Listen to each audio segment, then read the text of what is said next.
শুরু করছি আল্লাহ নামক সেই ক্যারেক্টারের নামে যার কোনো অস্তিত্ব নেই। যদি তার অস্তিত্ব থেকে থাকে তাহলে সে অত্যন্ত নিষ্ঠুর। কারণ আমরা অবগত রয়েছি গতকাল অর্থাৎ ২৯শে ফেব্রুয়ারি ঢাকার বেইলি রোডে যে অগ্নিকাণ্ড ঘটেছে সেখানে প্রায় ৪৫ জন মানুষ নিহত হয়েছেন এবং অসংখ্য মানুষ আহত হয়েছেন।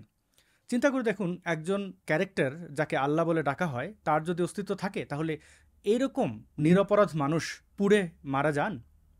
আর যদি পুড়ে মারাই যাবেন তাহলে এই আল্লাহ নামক ক্যারেক্টারের দায়িত্বটা কি, তার কাজ কি?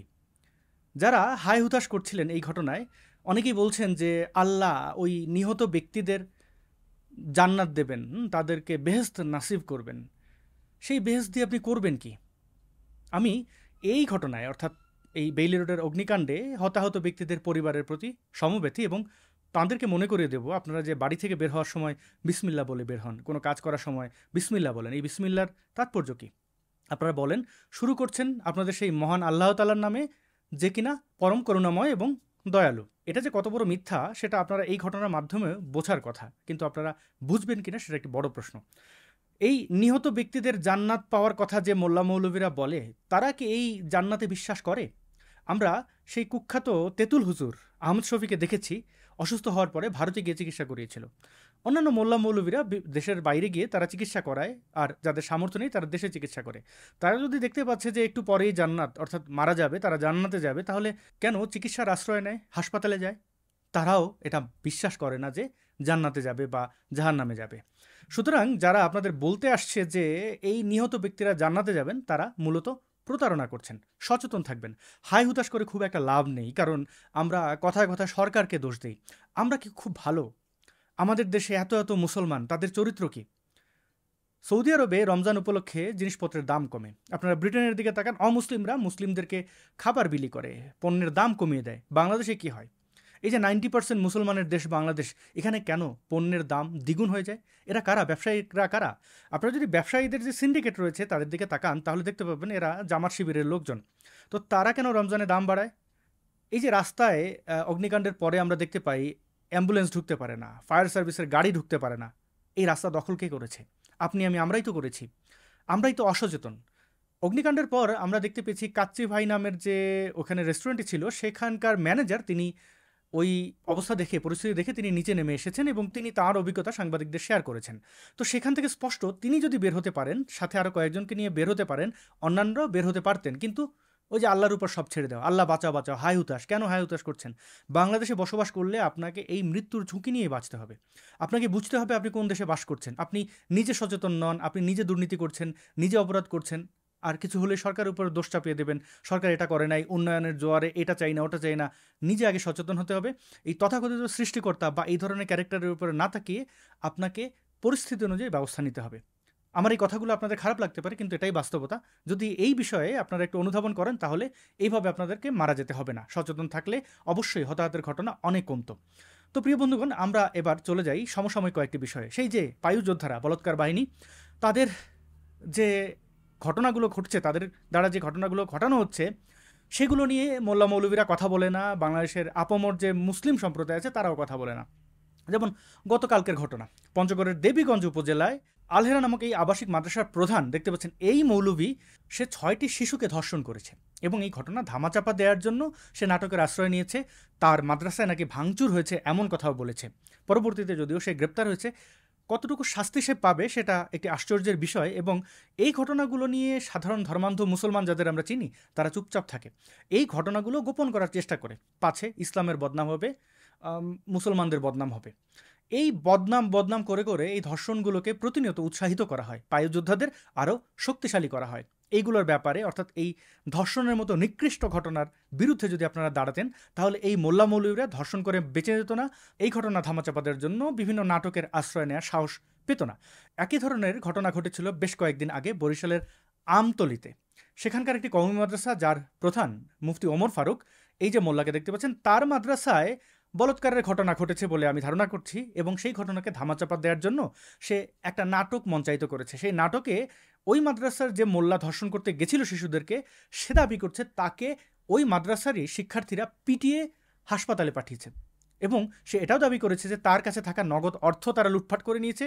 এমনকি সেই মাদ্রাসার ছাত্ররা নাকি মোবাইল ফোনে পর্ন দেখত। অশ্লীল ভিডিও দেখতো বলে সে কিন্তু সাংবাদিকদের বলেছে। দেখুন চিন্তা করে, একজন মোল্লা দাবি করছে সে ফজরের নামাজ পড়তে বলেছে বলে তারই মাদ্রাসার ছাত্ররা তার উপরে আক্রমণ চালিয়েছে, তাকে মেরে আহত করেছে। এটা কি বাস্তবসম্মত? এরা সাধারণ মানুষকে, অর্থাৎ বাংলাদেশের নাগরিকদের তাদের মতো ভোদাই মনে করে। তারা এই ধরনের আকাম কুকাম করার পরে যখন ধরা পড়ে তখন বিভিন্ন নাটকের আশ্রয় নেয়। চলুন তার মুখ থেকে শুনি সে মাদ্রাসার শিক্ষার্থীদের সম্পর্কে কি বলে। ফজরের সময় সব ছাত্রদেরকে, আমার ক্লাসের সব ছাত্রদেরকে নামাজে পাঠিয়ে নিচে আমি 3 তলায় থাকি, দোতলায় ছাত্রদেরকে উঠানোর জন্য আসছি। তো আমি ভিতরে ঢুকে প্রথম যে রুম, ওই রুমে ঢোকার পরে লাইট, একটা ইমার্জেন্সি লাইট ছিল, ওটা জ্বালিয়ে ছাত্রদেরকে ডাক দেব, ঠিক সেই মুহূর্তে আপনার ওই পিছন থেকে ইমাম হোসেন আঘাত করছে। আঘাতটা আমার মাথায় করছে, আমি সরে যাওয়ার পরে এখানে লাগছে। হুজুরদের সাথে বেয়াদবি করা, শিক্ষকদের সাথে, তারপর হলো আপনার ওই মোবাইলে আজে বাজে জিনিস দেখা, এবং এটা আরো ছড়ানো মাদ্রাসায়, যেই জন্যই আমি আবার প্রতিদিনের মতো রাখতে গেছি। পরে তারা শিক্ষককে পিটিয়ে গুরুতর জখম করে এবং তার পকেটে থাকা 7,000 টাকা ছিনিয়ে নেয়। পঞ্চগড়ের দেবীগঞ্জে যেরকম মাদ্রাসা ভাঙচুরের নাটক, এখানেও মাদ্রাসার মোল্লাকে নামাজ পড়তে বলায় পিটিয়ে আহত করা, তার কাছ থেকে নগদ অর্থ লুটপাট করে নিয়ে যাওয়া, এবং সেই শিক্ষার্থীরা মোবাইল ফোনে পর্ন ভিডিও দেখে সেটাও দাবি করা। চিন্তা করে দেখেন তারা কত বড় বাটপার। এবং এদের এই বাটপারি দেখেও আমরা চুপচাপ থাকি। ওই যে পাছে মাদ্রাসা এবং মসজিদের বদনাম হবে, ইসলামের বদনাম হবে। ইসলামের বদনাম যেন না হয় তাই এই চক্রান্ত করতে, এই ধরনের মিথ্যাচার করতে দ্বিতীয়বারও ভাবে না এই দেশের মমিন মুসলমানরা। দেখুন মুন্সিগঞ্জে ঘটেছে কি, একজন শিক্ষিকা, দেখতে পাচ্ছেন এই শিক্ষিকা ছাত্রীদের চুল কেটে দিয়েছে। কেন? তারা মরুর ডাকাতের যে সেই নির্দেশনা, অর্থাৎ নারীরা বস্তাবন্দি হয়ে থাকবে, নারীরা পুরুষের অধীনে থাকবে, নারীদের প্রহার করতে পারবে, মুসলমান পুরুষরা একাধিক বিয়ে করতে পারবে, যেমন খুশি তেমন তাদের ব্যবহার করতে পারবে। তাদেরকে কোরআনে কিসের সাথে তুলনা দেওয়া হয়েছে আপনারা জানেন? যে শস্যক্ষেত্র। তো সেই নারীদেরকে বস্তাবন্দি করে রাখার জন্য স্বয়ং একজন নারী কাঁচি দিয়ে চুল কেটে দিয়েছে।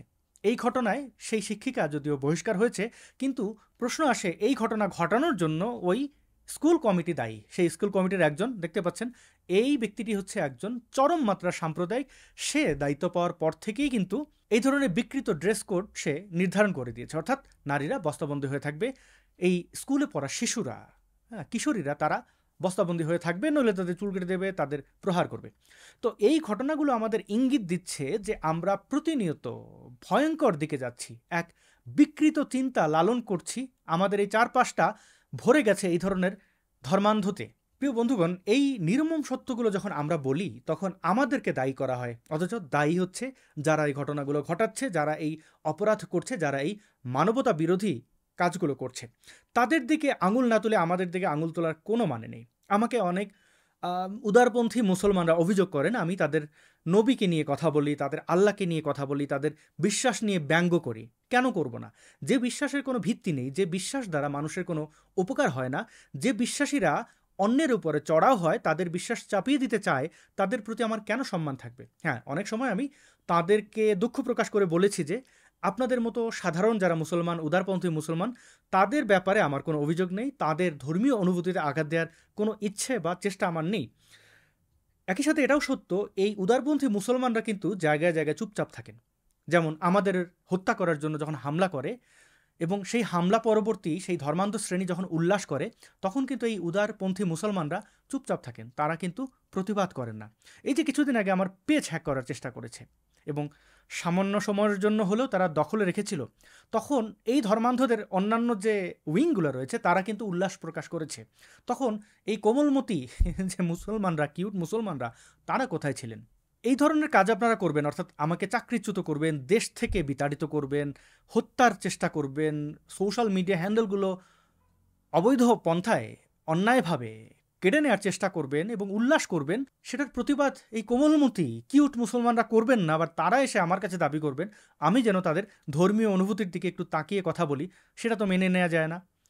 অনেকে আমাকে ইনবক্সে, ইমেইলে বলেছেন যে আসাদ ভাই আপনি এতটা ক্ষেপে গেছেন কেন, সেই মরুর ডাকাতকে বারবার তুলে আনছেন কেন, এটা একটু কমালে হয় না বা এটা একটু বাড়ালে হয় না? এই সকল মানুষদের বলতে চাই যে আপনাদের এই মতামতের জন্য ধন্যবাদ, কিন্তু আমি প্রতিনিয়ত আরও মরুর ডাকাতকে এক্সপোজ করেই যাব। আমি আগে অন্যান্য ধর্মের দিকে একটু তাকাতাম, এখন আর কোনো সুযোগই নেই। মরুর ডাকাতের অনুসারী যেগুলো এখনও সেই 1400 বছর আগের বর্বরতা প্রতিষ্ঠা করতে চায়, তাদের এই অন্যায় অপরাধ দমন করতেই হবে এবং সেজন্য কঠোর সমালোচনার কোনো বিকল্প নেই। সুতরাং যারা পেজ হ্যাক করেছিল, যারা আমাকে হত্যার উদ্দেশ্যে হামলা চালিয়েছিল, যারা দেশ থেকে আমাকে বিতাড়িত করেছে, আমার পাসপোর্ট কেড়ে নেওয়ার জন্য সেই হেফাজতিরা যে ভূমিকা রেখেছে, তাদের এটা স্পষ্ট মেসেজ দিতে চাই যে তাদের ধর্মীয় অনুভূতির ধ্বজা আমি নামিয়ে ছাড়ব। কোনো ছাড় দেওয়া হবে না। প্রতিনিয়ত আমি কঠোর থেকে আরও কঠোরতর হব। আমি মনে করি যে যেমন তার সাথে তেমন আচরণ করতে হবে। যে যে ভাষায় কথা বলবে তাকে তার ভাষায় উত্তর দিতে হবে। ধন্যবাদ ভিডিওটি শেষ পর্যন্ত দেখার জন্য। ভিডিওটি ভালো লেগে থাকলে অবশ্যই শেয়ার করবেন। আবার দেখা হবে নতুন কোনো প্রসঙ্গে নতুন কোনো দিনে। আজকের মতো এখানেই বিদায় চাইছি।